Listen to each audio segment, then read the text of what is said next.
Flashback 5.3, Above, Below the Church of Midnight. Tiny drove us to and around the area of the Church of Midnight. On the outside, it bore a sign, First Church of the Savior. Katie scoffed. Church of the Savior? How insulting! A devil cult masquerading as a Church of Jesus Christ? Bob retorted, or perhaps the Savior to them is the devil, or some other prince of hell.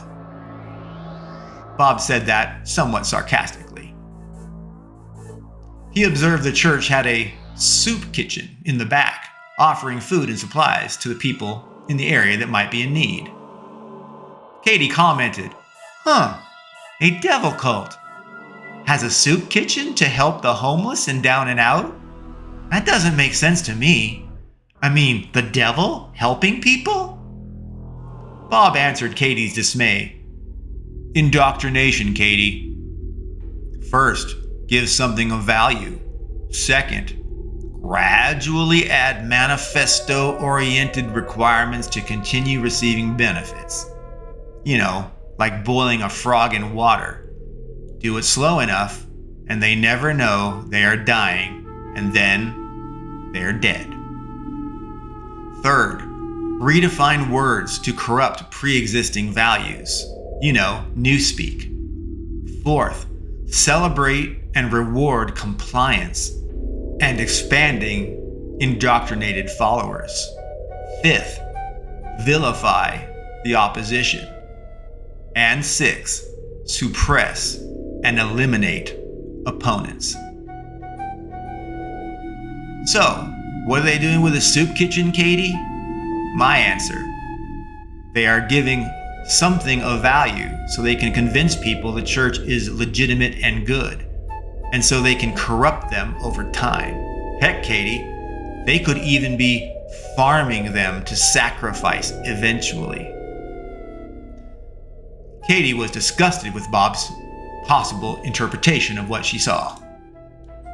She left the van and walked up to the church to read a posted placard. It outlined the church days of service: Sunday Mass, Saturday private children's services exclusively for kids, and nightly sermons. There were no specific hours specified, just days. I guess you just know when services started and ended.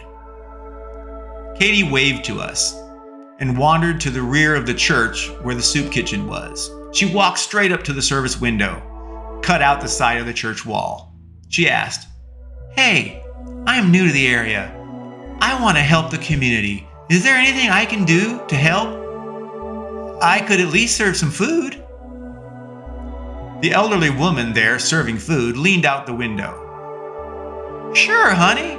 We got lots to do. You like washing dishes, mopping floors, peeling potatoes? We got a lot.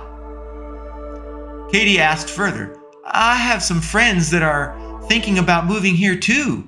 They're visiting me right now. Could they help as well? I mean, is there enough stuff for all four of us?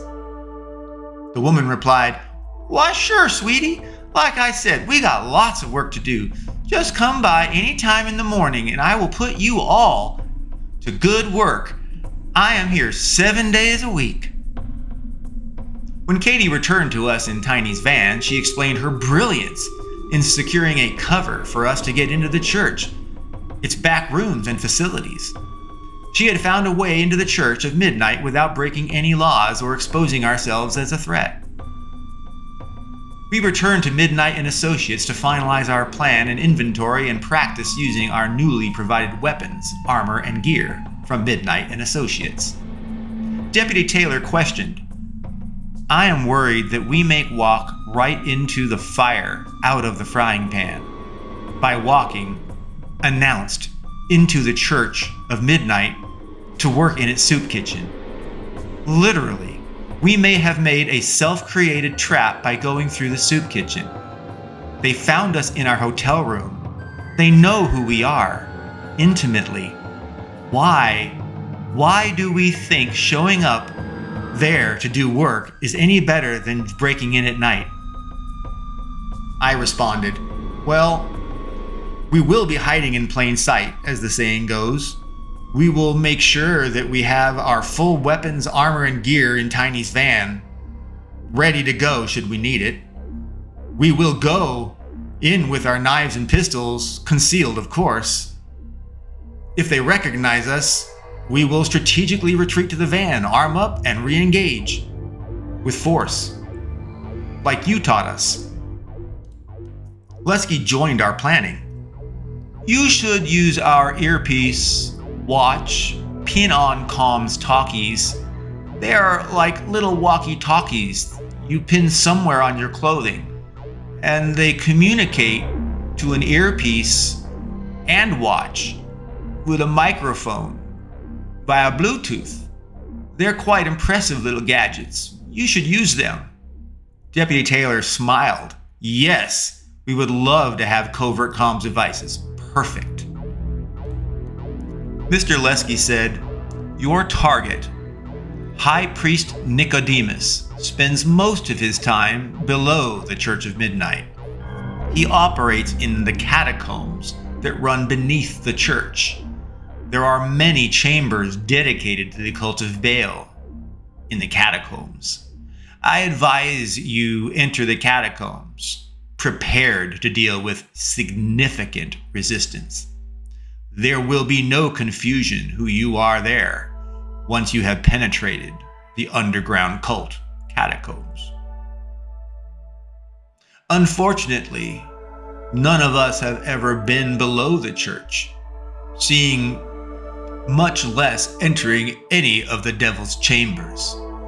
Zyra Milmore would have known. May she rest in peace. I am afraid, Richard, you will be going in blind. After we were assaulted and kidnapped in the hotel, we were not inclined to sleep any more nights than we had to there in the hotel. So I asked, Mr. Lesky, is there any way we could stay or sleep here going forward? You know, not in the hotel? We were attacked and kidnapped from there. Any ideas? Mr. Lesky replied, Yes, of course. We have many rooms here in Athlone Castle, outside the purview of the museum. We will give you dedicated quarters for each of you. Sarah can help with the coordination and details. Lesky looked to me.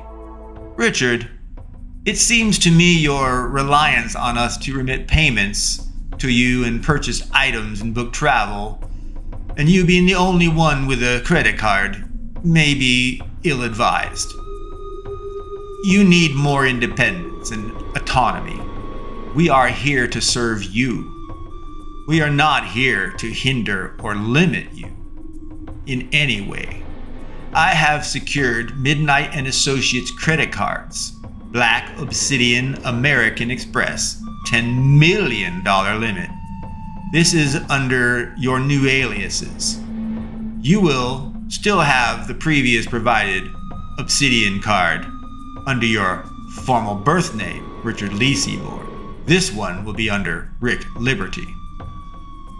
Also, a Visa Diamond Black card, $100,000 limit, and a MasterCard Platinum, $25,000 limit.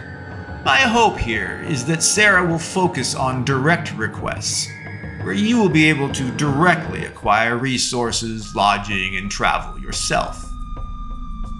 Lesky added, Richard, these cards do not have anything but your aliases on them. Again, you are Rick Liberty.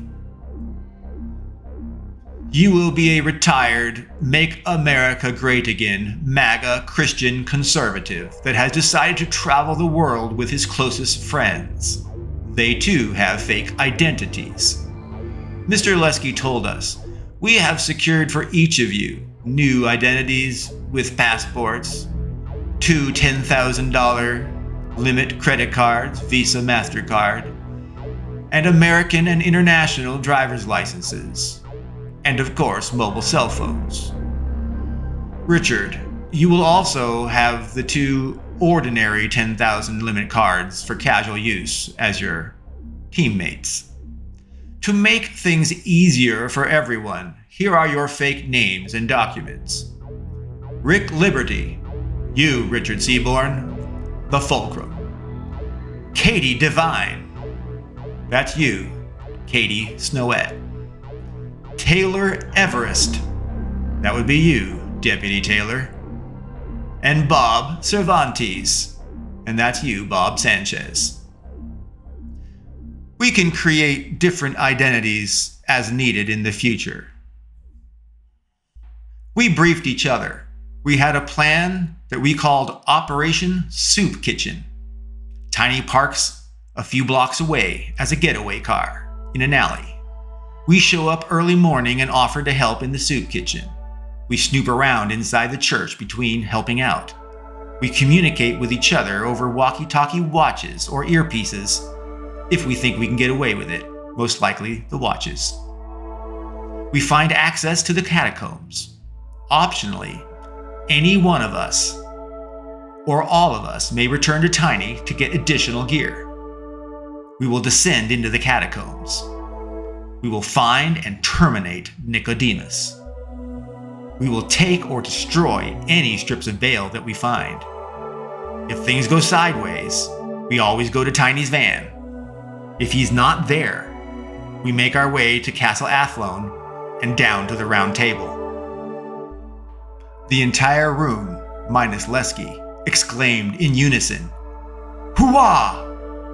It echoed throughout the room. We were all trying to be military cool. Okay, we had a plan. Now what?